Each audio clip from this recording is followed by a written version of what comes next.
Governor Albert Bryan gave his weekly COVID-19 update, but this time from a different location.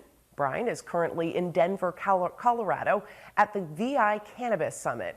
Our USVI News' Ali Born-Vanek has all the details. A lot of information coming out of Government House and from Governor Albert Bryan Jr. when it comes to COVID, along with where he's currently at, which is Denver, Colorado.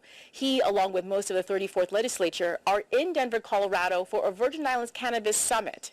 But before we go into that, here's a quick note on the current state of COVID in the territory. According to the Department of Health, there are currently 83 active cases of COVID throughout the territory, and the positivity rate is just over 1.5%. The Department of Health says this is great news, but still encourages everybody to social distance and also get vaccinated. Governor Bryan, with this good news, is also announcing new regulations when it comes to COVID. Now, he is saying that he is removing the moratorium on alcohol not being able to be sold after 11 o'clock. Now businesses, bars, and restaurants can sell it after 11 o'clock, along with staying open past 11 o'clock and midnight. Now, that will have to go into what their business license says, but he is removing that moratorium. Also, he says dancing is now allowed at bars and restaurants, but again, please wear your mask and social distance because the mask mandate is still in place. And he's also saying that for big events, he is allowing up to 250 people at these events who are all vaccinated. That's the news when it comes to the latest updates on COVID regulations. Now here's more on Denver, Colorado and the Virgin Islands Cannabis Summit. Thank the Senate President and her staff for putting this summit together.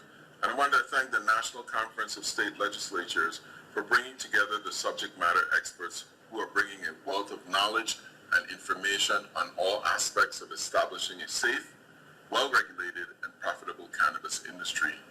We have the benefit now that the industry is maturing in many places across the nation, like Denver, to really get a good understanding of the lessons learned and implement them early.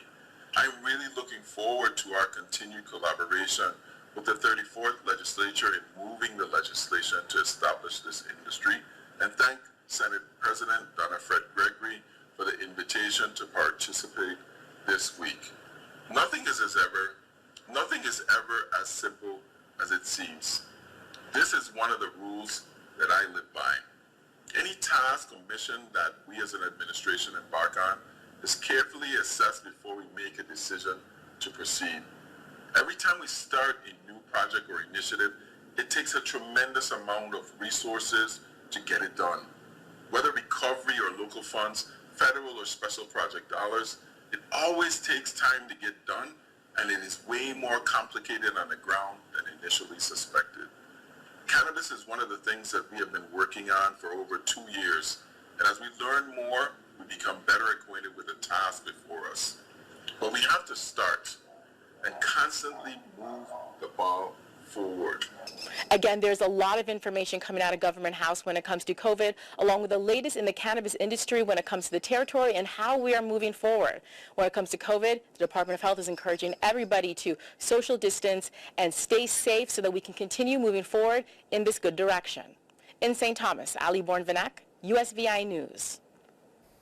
And we're going to hear from Senate President Donna Fred Gregory coming up Thursday here on USVI News about the Cannabis Summit. So make sure you tune in for that.